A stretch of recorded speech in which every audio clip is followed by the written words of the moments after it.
Today we're going to be talking about UPSs and what is the right one for your computer.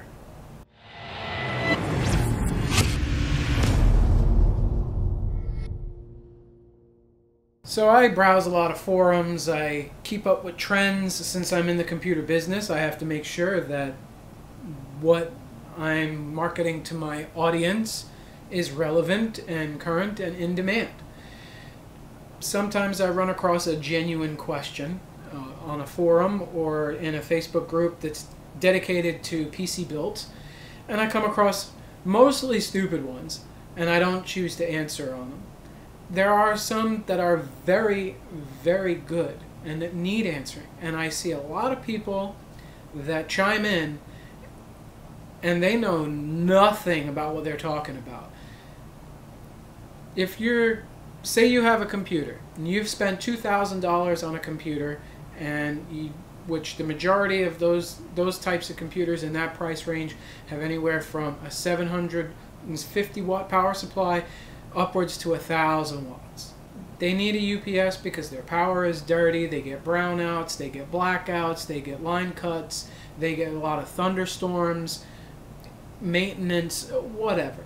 We all need UPSs on our computers. It saves us the hassle of corrupting data on the drive. It can stop damage to your PC during brownout. It can also save data that you're running, and you're running scripts, or you have something on there that is extremely important and it needs to compile, and you can't suffer a loss. Now, most data centers have gigantic racks with UPSs. For the average home consumer, they're just going to go into Walmart and go and pick out something that they see of, and oh, it's an uninterruptible power supply. And what they don't realize is it can damage your system in the event of a brownout or a blackout. And it can, A, damage the UPS, and B, it can blow up your power supply. Now, I've seen this hundreds of times, and I've repaired a few computers that have specifically died because their UPS killed their system. This is a common one that you will find in Best Buy, Walmart, Costco, wherever. This is a CyberPower 650 VA. Most people think that that number is the amount of watts that it can support. That is not true. This is an older model. This has a maximum output on all of these outputs right here, a maximum output of 230 watts on battery power. 8 amps, 230 watts. You think this is going to power your system for more than 30 seconds? It's not going to power anything. It's going to end up damaging your power supply. There's no point in using that for anything other than a modem, router, cable box. I wouldn't even hook up a TV unless it was like a small 24-inch TV that drew 10 watts. That's for low drain devices. That's for cell phones, stuff like that. Then you have this one, which is a bigger one. Most people assume, like they do with the other one, that this one can support 825 watts when in fact it cannot. This can only support 12 amps worth of current and 450 watts. This is still not enough to power a basic desktop system. Most people say, well, I only need it for a minute, or that it has some software in there that'll automatically shut down my PC. No, you won't even get that far most of the time.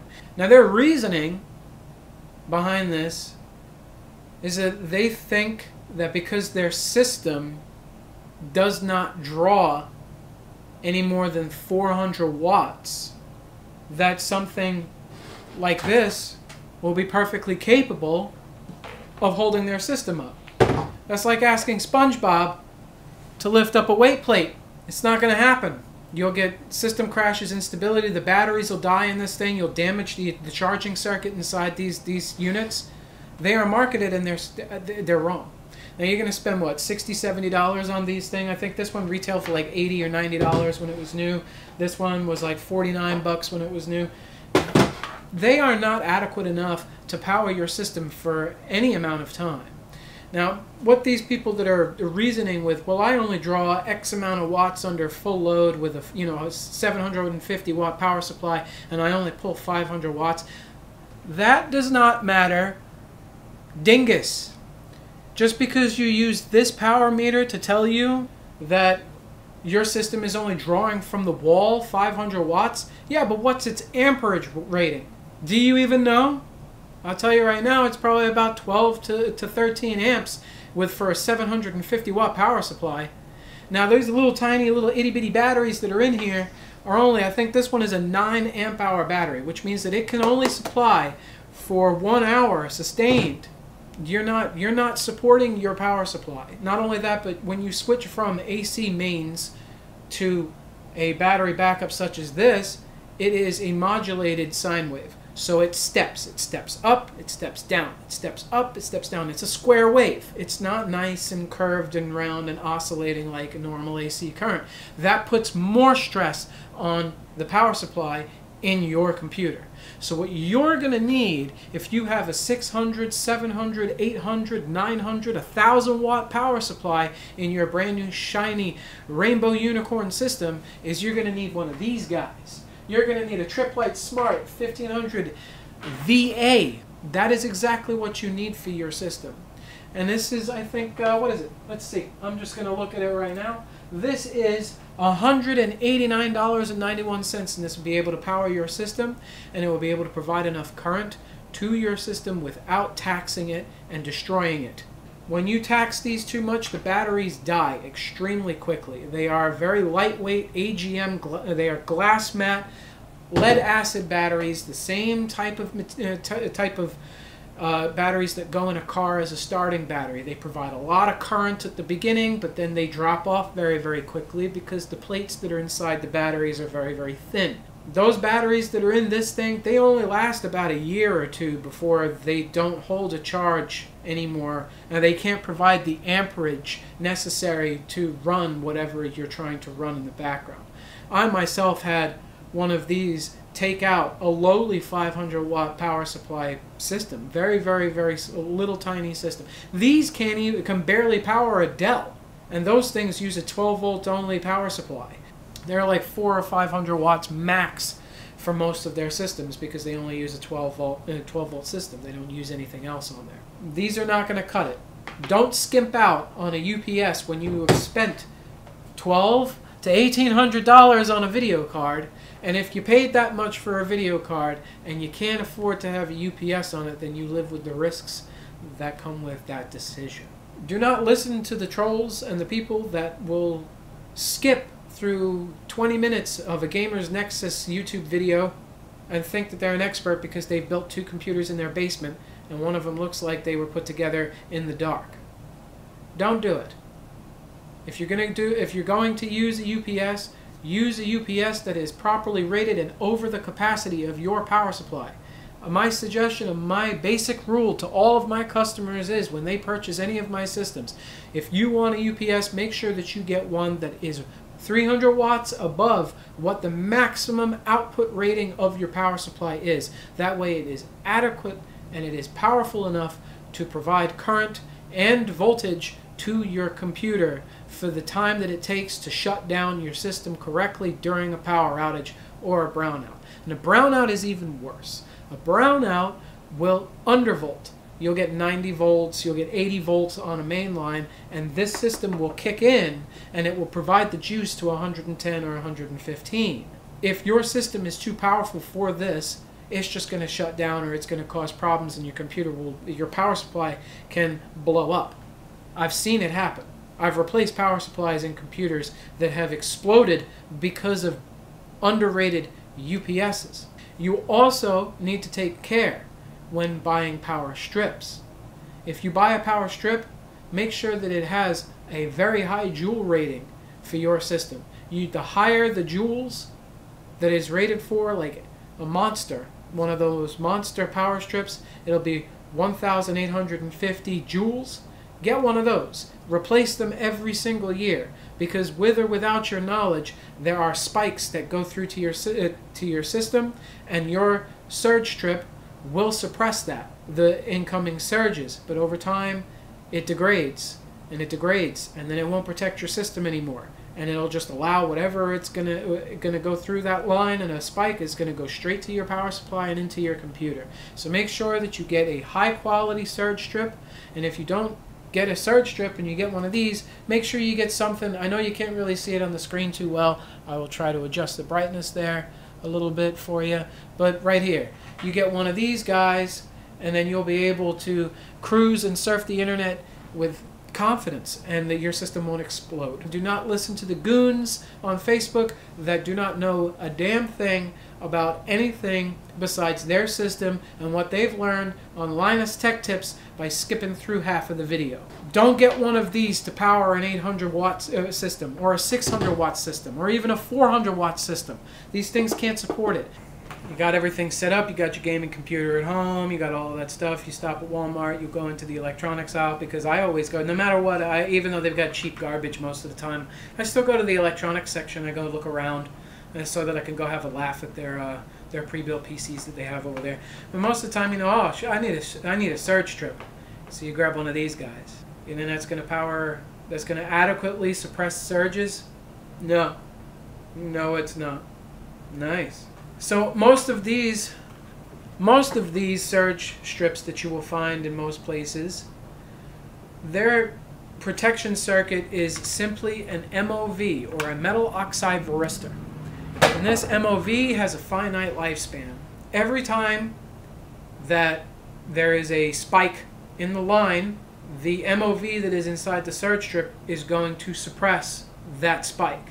Every time that it suppresses a spike, it loses its ability, and I should rather say it loses capacity to suppress more spikes. So for every incoming spike, which you may not notice, yet again, because we live in the 21st century where everything is LEDs, most modern electronics are built with more durable standards, so they last, they can survive a spike. But these MOVs, they degrade with time. So it's kind of like taking a battering ram to a door. It can only take so much before the door breaks. Once that door breaks, to use lack of a better term, then the voltage spikes will just go straight up into your computer, or straight into your monitor, your speakers, or wherever that you have anything hooked up to AC power. Most people think, you know, there's another misconception.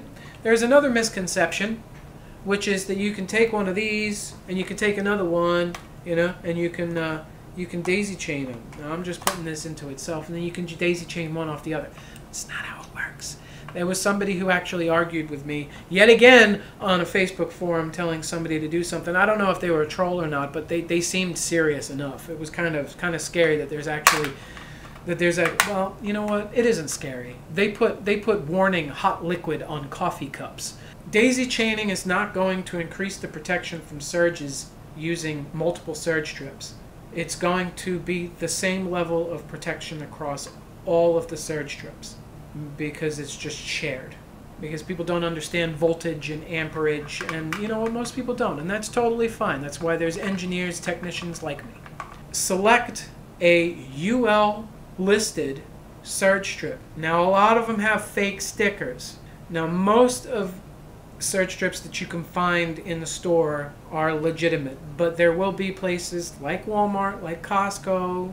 I wouldn't even go to like Dollar Tree or Family Dollar. Don't even bother going there, because if you're there, you're asking for trouble.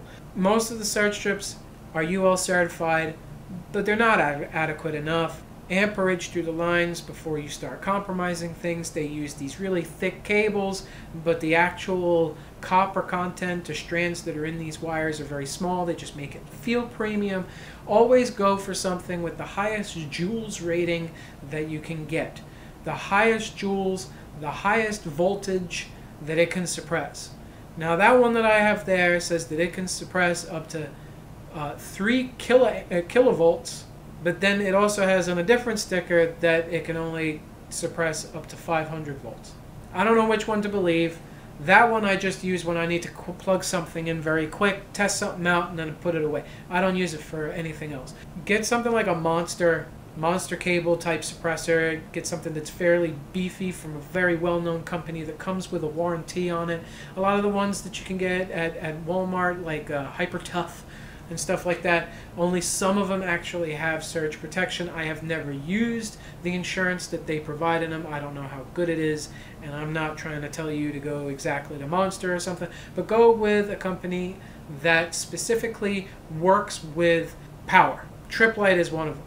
Cyber Power, not the company for PCs, but this Cyber Power, they're another one. APC, Tripp Lite. Go for one of those brands when you're picking out something, especially when you have an expensive setup in your house. You don't want to skimp out on any of that stuff because spikes happen all the time, dips happen all the time. So make sure that you get high quality components that can withstand a lot of spikes, a lot of damage, and they protect your sensitive electronic devices, especially computers. Get something that is adequate in protection, such as one of these, but much higher rated in its joule absorption rate. And make sure that you get an adequate UPS. Don't get something and just pick it off of the shelf because it's on sale for $49.99 or something like that. It's not going to power your system. It's going to damage it. Try to go with something that has an automatic voltage leveling system integrated into it, where when you're having a brownout, you won't even notice it because it provides supplemental voltage and amperage to your devices. Take the necessary steps, the basic steps to protect your system, protect your investment, and you'll be happy. And don't listen to a lot of the dinguses online, a lot of them, and I know I'm online, how ironic, but I'm actually a professional and I do this for a living, and I have over 20 years experience with electronics. Take it from someone who is qualified, who's going to tell you this is what you should do, because I only have your best interests at heart. Most people don't care. Most people just want to sound smart. They end up sounding like idiots to somebody who actually knows what they're talking about. And the sad thing is that the majority of people that are asking the question will listen to the dinguses that don't know anything, thinking, oh, well, this guy seems legit. He knows what he's talking about.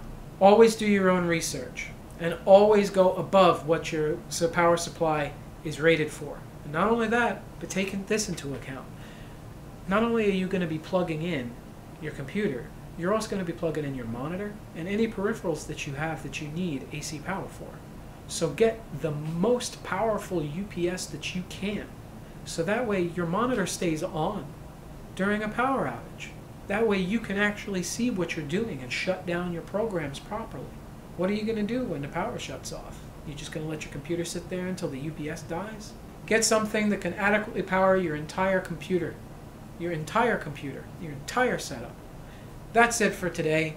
Just wanted to clear that out because I like correcting and getting information out there to people that is correct and accurate and isn't going to send you on a wild goose chase and just waste your time and your money. Bye-bye now.